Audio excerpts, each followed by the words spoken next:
الداخلي. شريان معظم الأقسام الإنسية حتى حدود التلم الجداري القفوي القتالي. يتجه للإنسي فوق التصاوب البصري، يسير على طول الشق الطولاني الناصف، ويعطي الشريان الموصل للجهة الثانية. هلا بشوف أهمية الحلقة. الشريان المخي المتوسط يعبر بالفرع الانتهائي الثاني أو امتداد للسباتي فيني أعتبره. الشريان معظم الوجه الوحشي للدماغ، يتجه نحو الوحشي عبر التلم الجانبي، يعطي مثل الشريان المخي الأمامي كمان بيعطيني فروع ثاقبة أمامية تسير إلى النوايات القاعدية عبر المادة المثقبة، وعندما يصل عند فصل الجزيرة يعطي فروع تصعد أو تنزل على كامل الوجه الوحشي للدماغ. بس مش كده. ما عدا شايف الحد اللي هون، هذا جاي من المخي الأمامي، الحد الوحشي، والحد الخلفي هو التلم الجداري القفوي. الشريان الفقري، في سؤال على السباتي. عمليا كثير الكتاب المرجع هون لا يعني لا فرجيكم محاضرة بعطيها بجامعة دمشق، كلها الفروق الصغيرة اللي أنا واردة اسمها. فلا تقوم من هالضغط والبيزنيات تكون معلوماتها مختصرة قدر الإمكان. هلا بنرجع على الشريان الفقري. مين هذا الشريان الفقري؟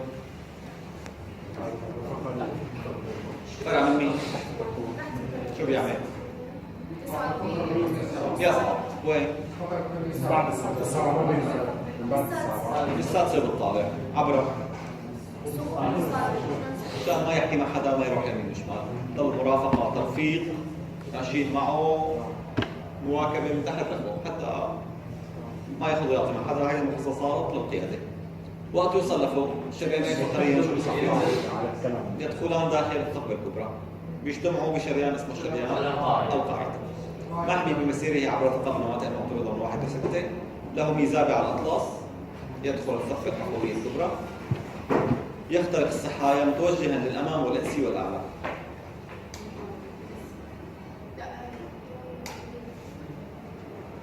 في داعي نحفظ بصم؟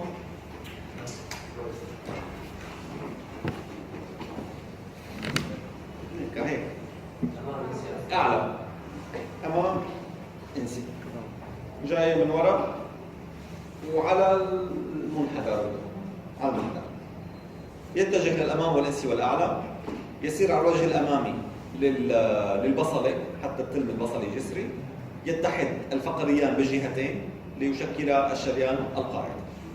الشريان القاعدي بازلاء ينشأ من اتحاد الشريانين الفقريين لمستوى السلم الجسري البصري، يتابع على الجسر ويعطي فرعين نهائيين من الشريانين المخيين.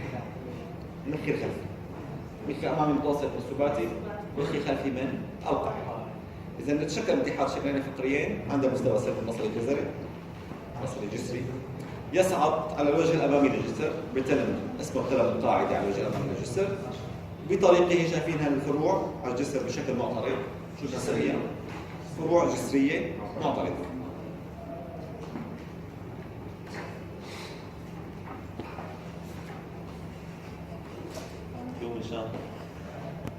فرعيه النهائيين اللي هن الشريانين المخيين الخلفيين، شايفين نقطة العلام إلى الأعلى من العصب الحركي العين، فوق العصب الثالث بيعطي فرعين نهائيين.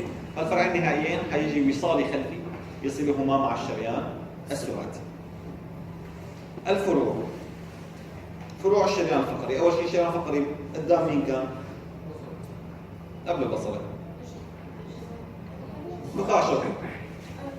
بالنخاع الشوكي في عندي شريان شوكي أمامي، شريانين شوكيين خلفيين.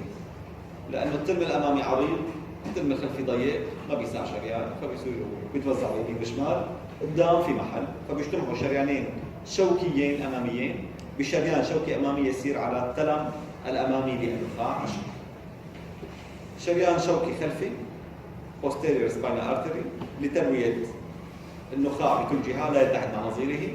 شريان شوكي أمامي anterior spinal artery يروي الوجه الأمامي للبصري بطريقه، ويتابع يتحد مع نظيره على الشق الناصف الأمامي. اثنين ورا واحد قدام.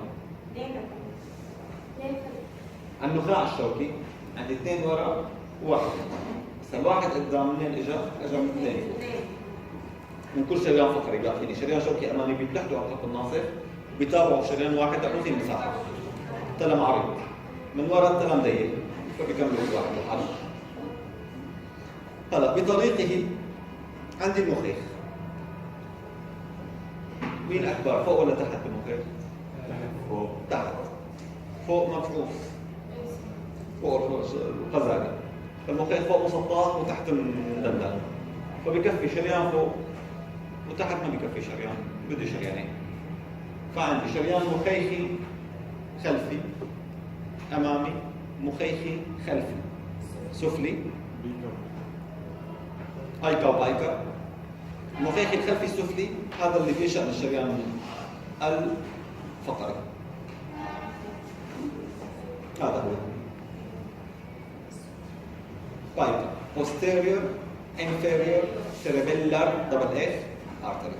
أكبر الفروع ينشأ على مستوى الحافة السفلية للزيتونة، يغذي الأجسام الوحشية للبصلة ويتجه إلى الخلف ليروي الضفائر النشيمية بالطين الرابع بطريقه. نتذكر الضفائر النشيمية بالطين الرابع كانت على تقع على سقف.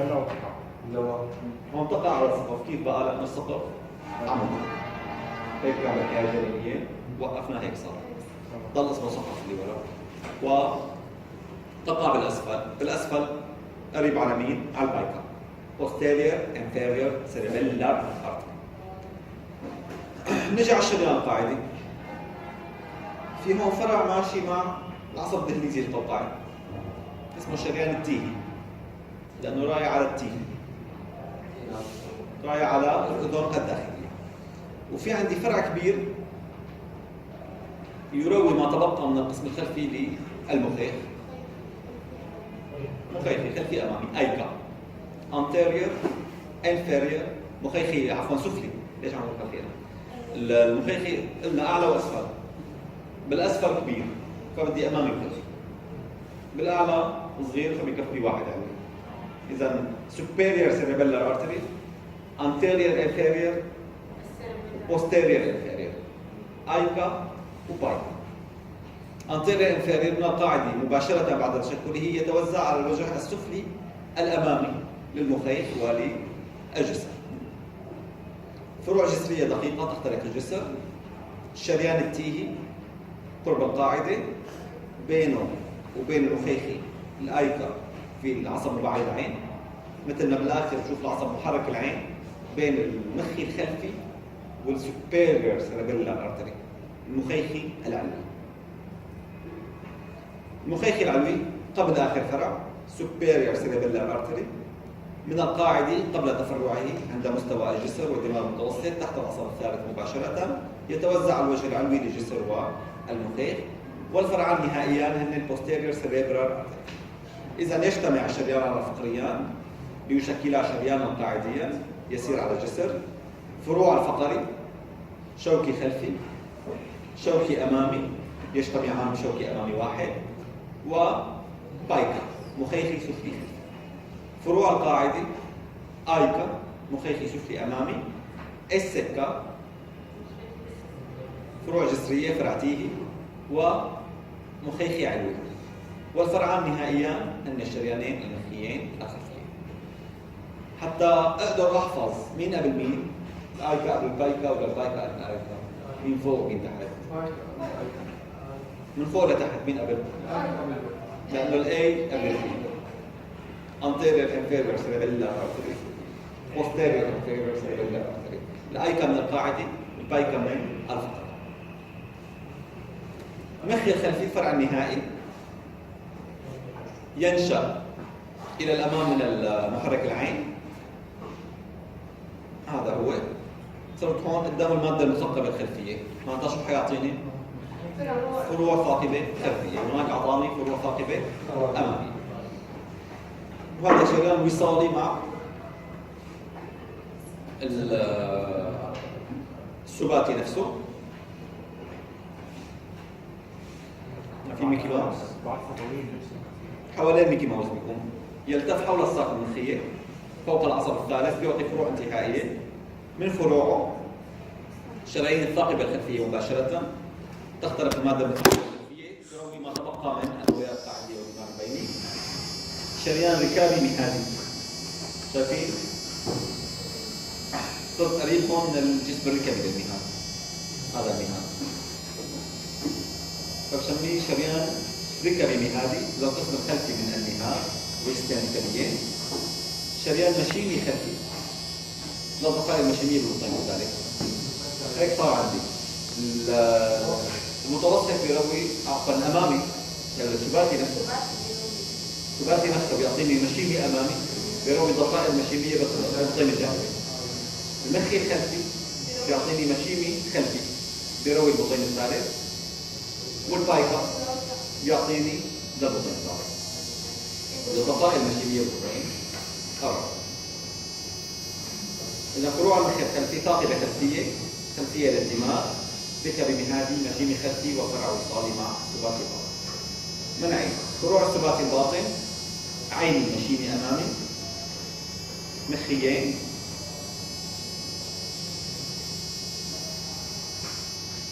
مخي أمامي ومخي متوسط ووصالي أمامي ما بين المخي الأمامي بالجهتين. المخي الأمامي للأقسام الجنسية للدماغ، المخي المتوسط للأقسام الوحشية للدماغ. يجتمع الشريانان الفقريان في شريان قاعدي. فروع الفقري شوكي خلفي أمامي بايكا. فروع القاعدي آيكا تيهي جسري مخيخي علوي وفرعين نهائيين مخيين خلفيين. بين المخي الخلفي والثباتي شو عندي؟ أبد فروع المخي الخلفي ثاقبة خلفي خلفية للدماغ ركبي مهادي مشيمي خلفي. بين المخي الخلفي والثباتي الباطن وصالي. عدوا معي 1 2 3 4 5 6 7 هذا التفاوت. نبض معكم؟ تمام. بس ملاحظة كثير هامة أحيانا بنثبت للتنانوش المتفاعلات بنحط الثباتي الباطن ضبع. هذا بسبب الثباتي الباطن زاوية ما مضبوط. فبلش بالثباتي الباطن كزاوية ومنه برسم ضلعين مخي أمامي بيناتهم ضلع مشيمي أمامي وصالي أمامي وبرسم ضلعين وصالي خلفي وضلعين مخي خلفي. القاعدي والثباتي زوايا. تمام؟ إذا هي مسبع ورث أو الحلقة الشريانية على قاعدة المخ اللي هي تتشكل من المخ الأمامي الأيمن والمخ الأمامي الأيسر والوصالي الأمامي والمخ الخلفي الأيمن والمخ الخلفي الأيسر والوصالي الخلفي الأيمن والوصالي الخلفي الأيسر. إذا تتواجد في قاعدة الدماغ تربط بين الجملة الثباتية بالأمام والجملة الفقرية بالخلف تشكل حلقة مغلقة. فأنت على فرض انسد الشريان الفقري هون في معاوضة فبيلف الدم هيك بيلف من هون بيرجع من هون بيجي لهون. انسد المخي الأمامي ممكن الدم يفوت المخي الأمامي عبر الوصالي ويطلع لهون. تمام؟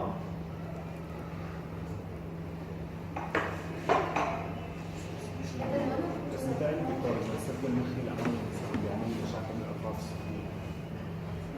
متهيألي إذا سد مثلا المخي الأمامي بيعمل مشاكل بالأطراف السفلية بيكون هون معك في عندك معوضة. بيكون إذا كان انسداد بعد مسبع أو كان مسبع مو كامل أحيانا ما بتكون 7 أطراف في تنوعات ممكن. إذا الدائرة الشريانية هاي ذكرت حالات غياب أحد الشريانين الوصال الخلفي أو كلاهما.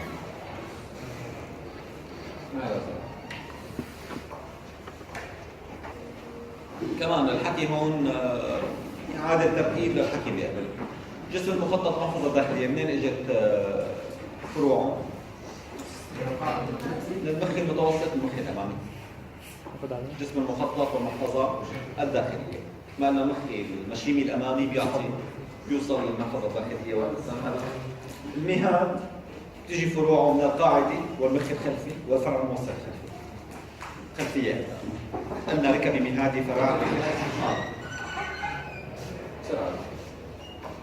دماغ متوسط من المخ الخلفي، ممكن المخيخ العلوي والقاعدة قريبة عليه. الجسر القاعدة آيكا السكة، مخيخي علوي قاعدة ومخيخي سفلي أمامي. البصلة ممكن مخيخي سفلي أمامي، مخيخي سفلي خلفي، شوكي أمامي، شوكي خلفي. مناطق قريبة على البصلة. المخيخ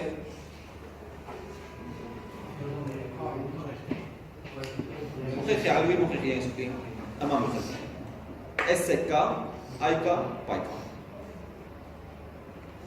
الشرايين المخية تتلقى تعصيبا من ألياف ودية بعد عقدية طالعة مع الشرايين.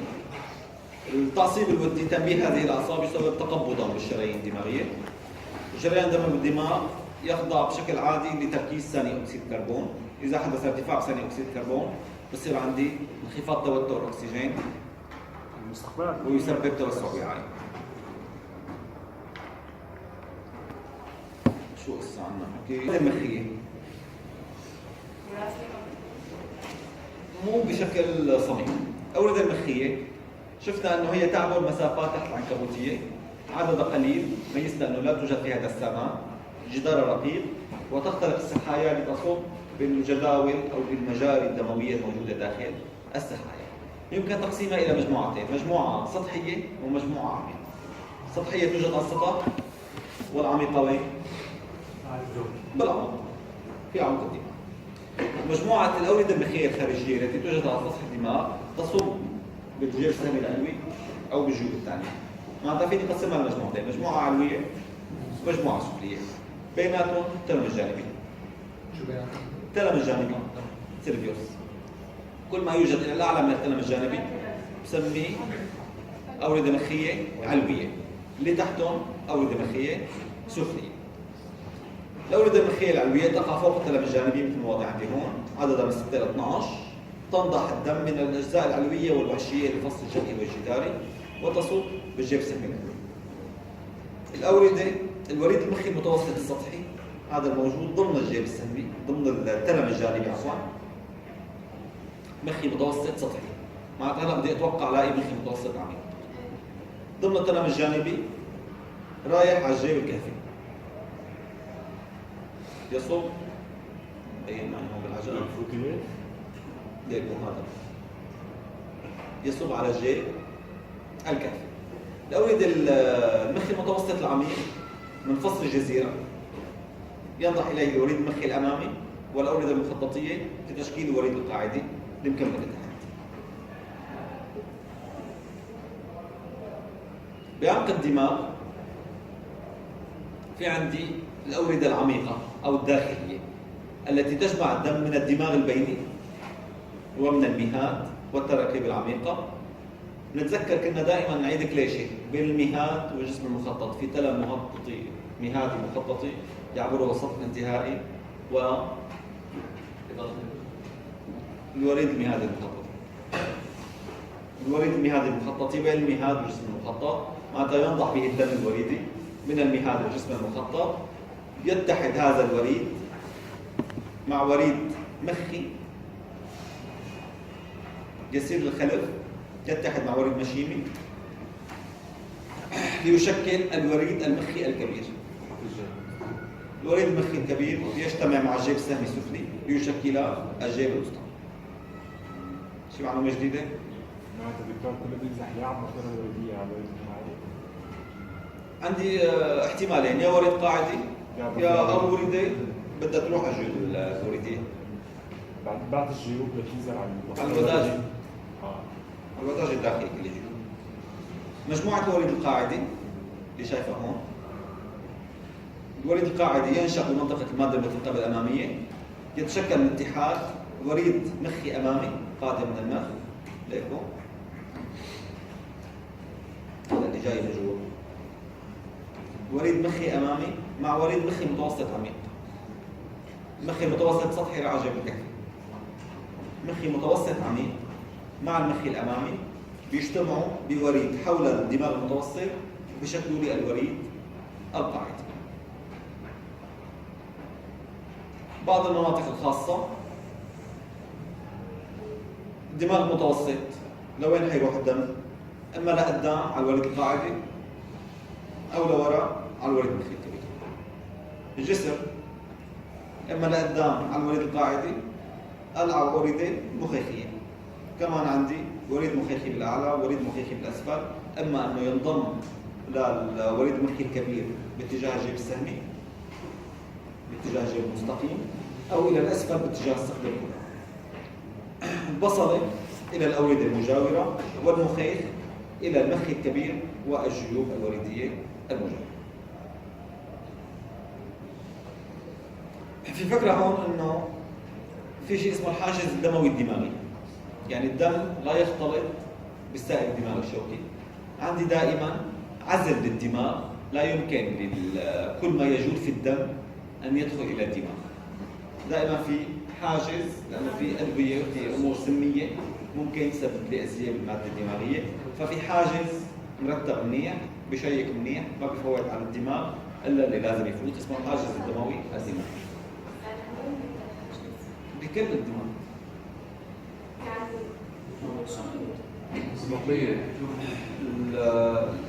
ما بعرف كمان عندي كثير جواب دقيق، بس بعرف في منطقه بس ما فيها حاجز دموي دماغي اللي هي قريبه من قاع ارضيه القطين الرابع، ماده المنطقه البوسترينيه اسمها. هاي المنطقه ممكن يكون فيها بعض المواد تعبر مباشره دون دخول الحاجز الوعائي. الفكره انه الدم لا يختلط مباشره بالعصبونات دمويه، الشعيرات دمويه فينا بالنهايات الدمويه للشعيرات الدمويه. يعني رشح الشعيرات تمام. الخلايا العصبيه في حواجز كتير مو مثل انسداد الخلايا من الشعيرات الدمويه بالاكسجين. يعني ما بلاقي كريات بيض عم تفقد الدماغ، وما في نزف لمفاوي للدماغ، ما في مثل الانسجه الخلاليه، في له بقلبه في له جملته المناعيه الخاصه، خلايا بالعات، خلايا الضغط العصبي بتقوم محل خلايا الكريات. تمام؟ بس مشان ما ننسى شيء نضل ماشيين هون بالترتيب.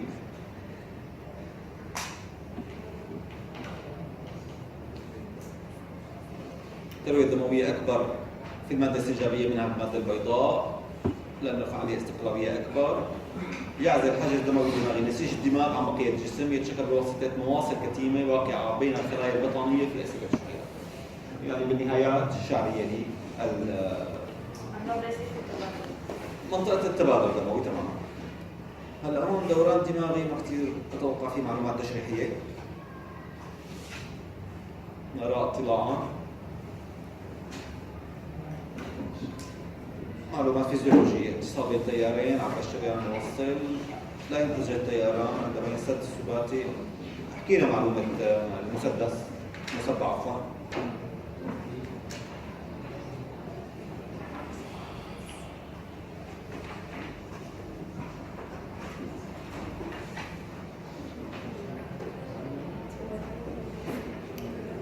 والقراءة والاطلاع ما بدنا كثير معلومات منها. ننتقل لمعلومتين صغار، هي تنمية النخاع الشوكي.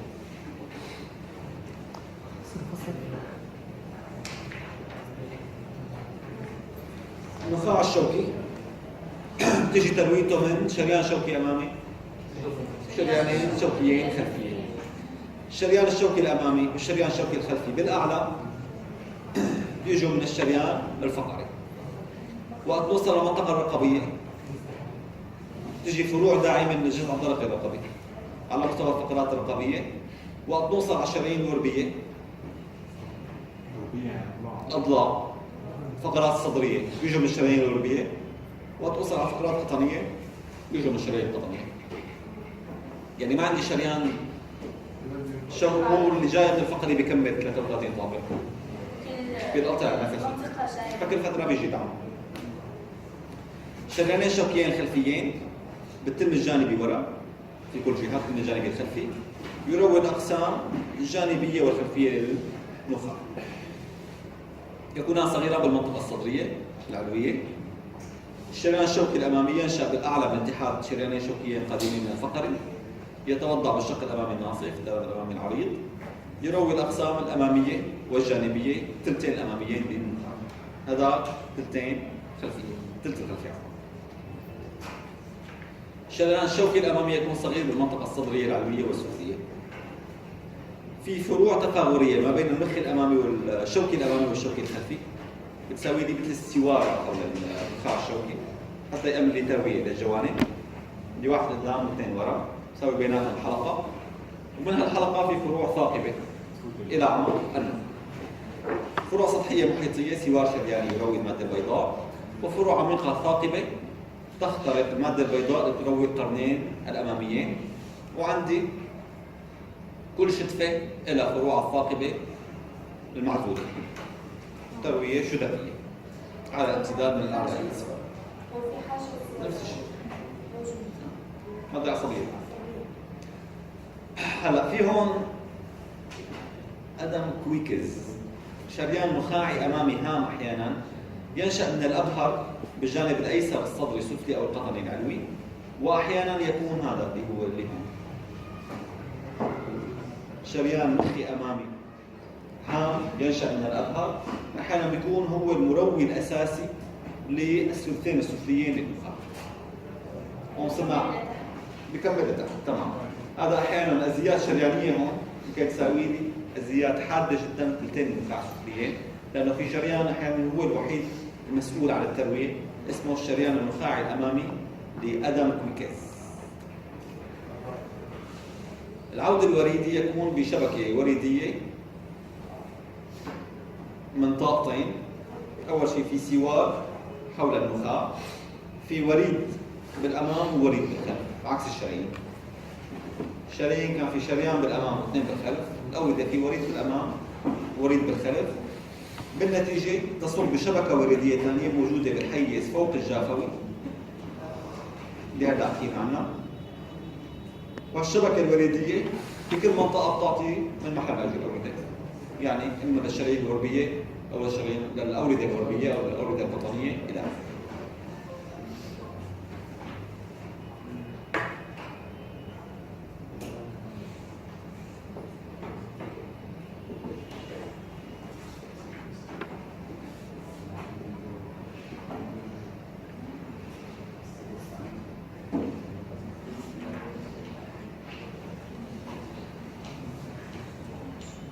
نخلي السريريات شو رايكم نسمع شوي؟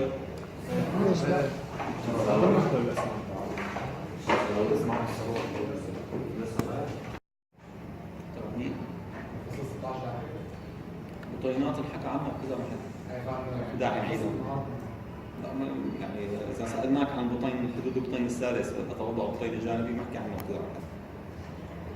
يعني ممكن اذا زاد معنا وقت نساوي له بالنسبه للترويه الدمويه الانتماء صرنا بالفصل 17.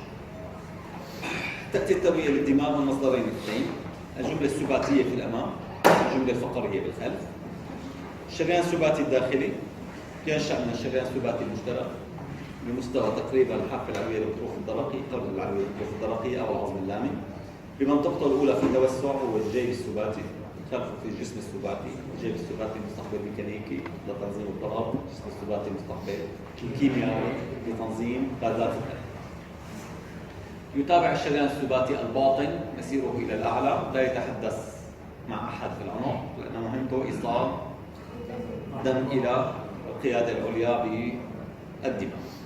عند دخوله بالبدايه يدخل من نفق السباتي، الثقبه السباتيه على الوجه السفلي للعظم الصدري، بعدين بمر بنفق بشكل سيفون داخل الصخره. متذكرين وين كنا نحط ايدنا بجوف الطبل حتى نسمع الطرطار؟ بس هو بيطلع من جانب الكافي الأول. ده قبل ما يوصل على الكافي. تشريح الأذن ذكروا الغرفة. ورا الجدار الأمامي. بس اسمه الجدار السباتي، الجدار الامامي اللي جوا الطبق، يكون قريب منه الشريان السباتي، بعدين ينبثق الى داخل القحف على جانبي جسم العظم الوتدي. هون في تلم للجيب السباتي داخل الجيب الكهفي، وبعد ما يجتاز الجيب الكهفي يخترق السحايا، بصير داخل القحف وبلش يعطي فروعه الى الدماغ والبناء الموجود داخل الدماغ. يسير شريان افقيا نحو الامام عبر الجيب الكهفي، يخرج مره انسي الناتئ السريري ثاقب الام الجافيه، وهنا يدخل حيز تحت العنكبوتي ثم يلتف نحو الخلف لينتهي في قسميه النهائيين الشريانين المخيين الامامي والمتوسط. الامامي على الوجه الانسي للدماغ، والمتوسط على الوجه الوحشي.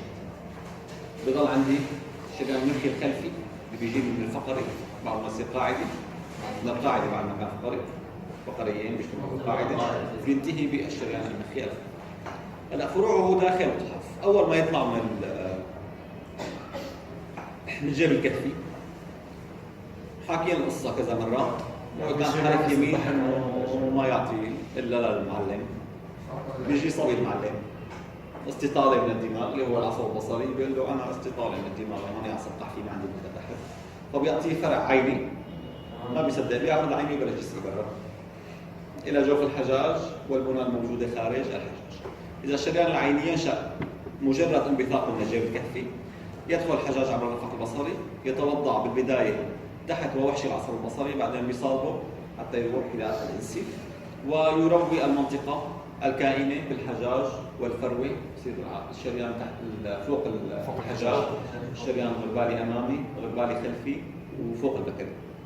شرايين منطقه مقدم الراس والفروه وظهر الانف، الجيبين الغربالي والجبهي وظهر الانف. الشريان الثاني اللي هون هو الشريان الاشتراكي او الوصالي او الموصل الخلفي، ينشا من الجيب من الشريان السباتي قرب شعابه النهائي، يسير نحو الخلف فوق العصب محرك العين ليشكل الدارة الشريانية المخية. هلا حنشوف شكل إلى تطبيق الأصبع. الشريان المشيمي فرع صغير يمر الشريان المشيمي رايح على الضفائر المشيمية، يدخل القرن السفلي البطين الجانبي وينتهي بالضفائر المشيمية للقرن للبطين الجانبي، وبطريقه بيكون قريب من السبيل البصري ورأيت وحشا والزراعة هذه المحافظة الداخلية، مناطق قريبة من القرن السفلي. بيعتبر ضفيرة الثالث؟ بيعتبر ضفيرة؟ لا غير واحد الثالث. هذا القرن السفلي. الشريان المخي الأمامي أصغر الفرعين، يسير نحو الأمام مرة فوق العصب البصري، يدخل الشق الطولاني على الخط الناصب، وبيتبادل المعلومات مع المخي الأمامي بالجهة الثانية، صار اسمه الشريان الموصل الأمامي، وبطريقه يعطي فروع إلى الوجه الإنسي للدماغ. تغذي الفروع القشرية الوجه الإنسي لقشر المخ من الأمام حتى حدود شق الجدار القذالي. خلف التلم الجدار القذالي صار الشريان المخي الخلفي هو المسؤول. أمام التلم الجدار القذالي المخي المتوسط والمخي الأمامي. وهكذا يغذي الشريان المخي باحث الطرف السفلي، لأنه نتذكر أنه الأنيسيان كانت قدمه عالقة بالشق الناصب. فعلى الوجه الإنسي في عندي باحث الطرف السفلي. عشان هيك لاحقا بنشوف بالسريريات انسداد الشريان المخي الأمامي بيساوي لي شلل بالطرف السفلي. انسداد المخي الوحشي، المخي المتوسط على الوجه الوحشي بيساوي لي شلل بالطرف العلوي والوجه.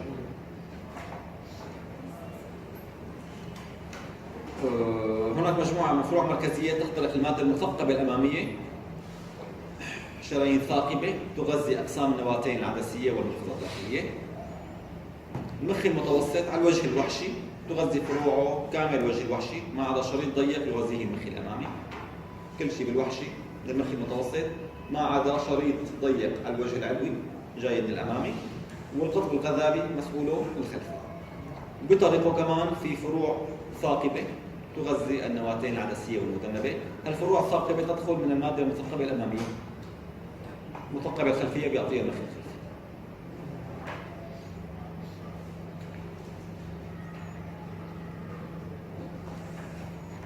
ناشفة كثير أساسات.